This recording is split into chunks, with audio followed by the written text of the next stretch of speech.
Senhor esteja convosco. Ele está no meio de nós. Proclamação do Evangelho de Jesus Cristo segundo Lucas. Glória a vós, Senhor. Aconteceu que Jesus estava rezando num lugar retirado e os discípulos estavam com ele.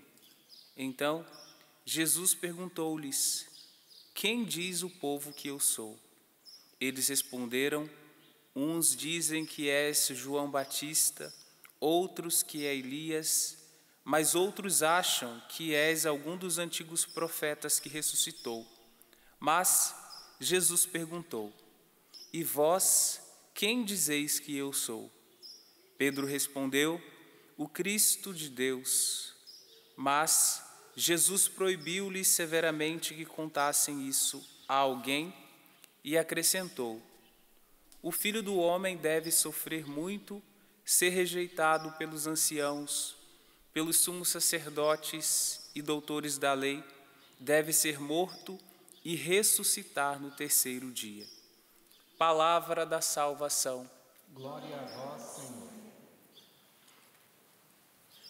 Irmãos e irmãs, na liturgia da palavra desta sexta-feira, começando por este evangelho, nós vemos que parece que Jesus tem uma preocupação de saber o que se pensa dele. Então, primeiro ele se direciona ao povo: o que o povo diz de mim? O que o povo diz que eu sou? Mas, no segundo momento, ele faz essa pergunta aos discípulos, aqueles que o seguem de perto, seguidores de Jesus, aqueles que foram chamados por ele. Também nós devemos nos entender dessa maneira, como chamados por Deus. Fomos chamados por Jesus. E ao fazer esta pergunta, Jesus deixa subentendido que para ele, que este conhecimento é um pouco além desse agora de ver alguém. Eu vejo aqui pessoas conhecidas, pessoas que eu conheço, pessoas que eu já vi por aí. Alguns me olham e também eu já vi esse padre em algum lugar, em algum momento. Mas não é deste tipo de conhecimento que Jesus está falando. Nesta pergunta de Jesus está subentendido um espaço interior de encontro com Deus. E é este encontro com Deus que revela quem é Jesus. Por isso que ele perguntou assim para os seus mais próximos: E vós, quem dizeis que eu sou? Essa pergunta Jesus nos faz agora. Jesus nos faz neste momento. E claro, aqui nós devemos recordar da primeira leitura, que nós vimos que tem muito a palavra tempo. Tempo de morrer, tempo de nascer, tempo de falar, tempo de calar. A palavra por trás dessa palavra tempo aqui é a cronologia, o cronos. Só que nós, como cristãos, nós somos pautados, a nossa existência nesse mundo deve ser pautada pela eternidade.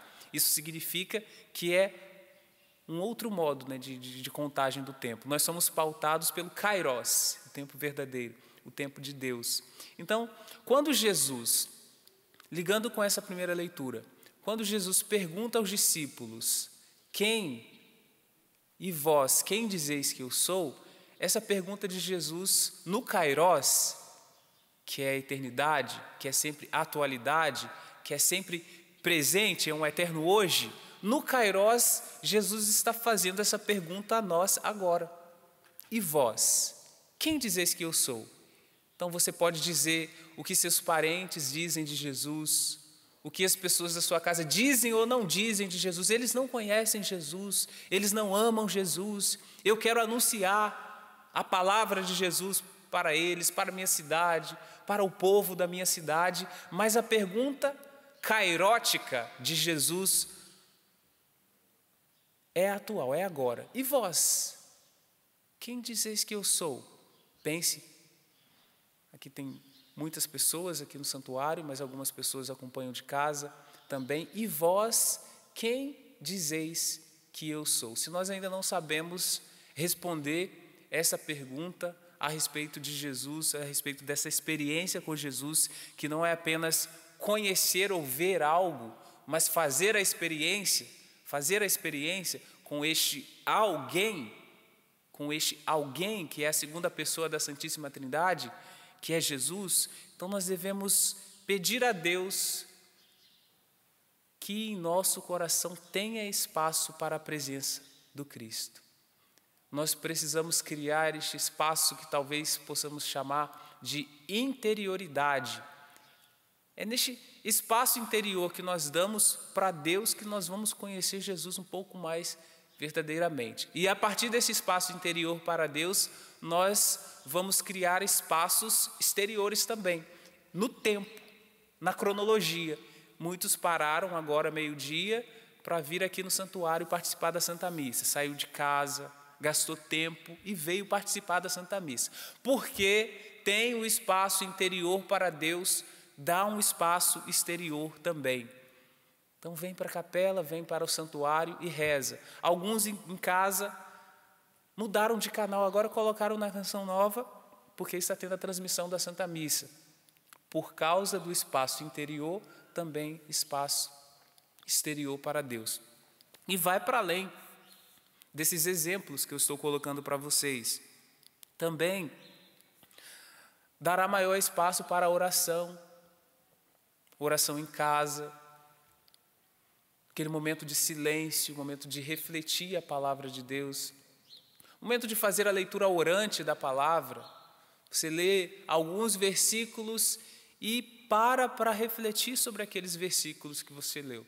Talvez o versículo da liturgia do dia, da liturgia diária mesmo, você pega o Evangelho, lê o Evangelho, pega a primeira leitura, lê a primeira leitura, ou pega o Salmo, lê o Salmo também, e aí sim você será um participante do Kairos, você será um participante da eternidade já no tempo. Então, a sua vida no tempo é pautada pela eternidade. Então, nós nunca devemos perder o objetivo da nossa existência, que é ser neste mundo para Deus.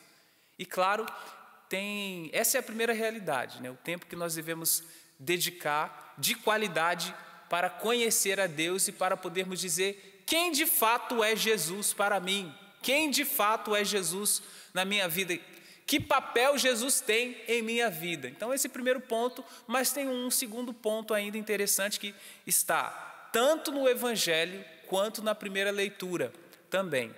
Porque no final deste Evangelho, Jesus diz do quanto ele terá que sofrer neste mundo, padecer, provar a morte, mas o Evangelho termina falando que o Filho do Homem ressuscitará no terceiro dia.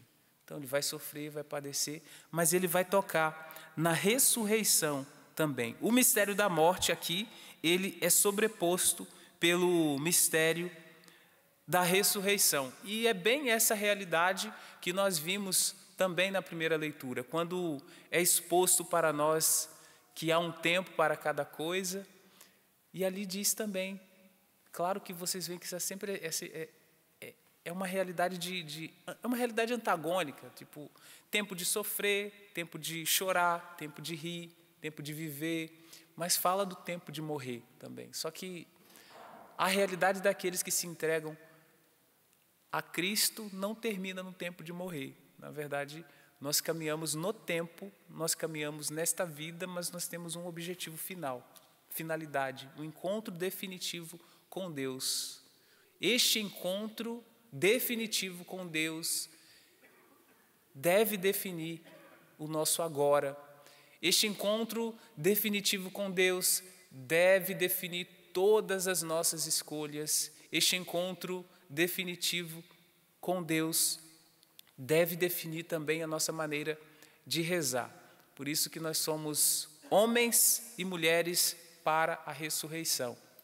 Nós não somos homens e mulheres para a morte, para a finitude apenas, mas nós somos para a eternidade. Também tem essa palavra, essa mensagem no Evangelho de hoje. Por mais que tenhamos nesta vida, por mais que tenhamos neste tempo sofrimentos, alguns menos, outros mais sofrimentos, não é isso que te define.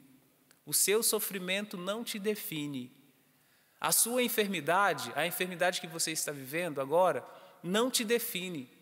Essa enfermidade crônica que não passa nunca, dores que você sente, não te define enquanto filha de Deus. Eu sinto dor no corpo inteiro, todas as articulações, eu sofro, eu vivo dopada de medicamento. Isso também não te define.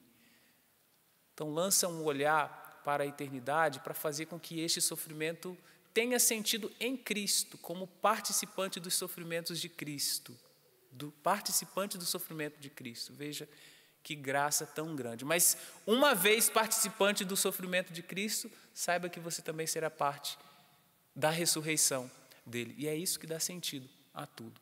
Do contrário, todo sofrimento sempre resultará em reclamações, todo sofrimento sempre resultará em murmuração, em maldizer a vida. Para que eu vim a este mundo? Ou acusar todo mundo, ou em grandes irritações, acusações, apontando o dedo, gritando com todo mundo. Ninguém presta nesse mundo porque eu estou com dor. Ninguém presta nesse mundo porque eu sofro. Então você sofre e ninguém presta.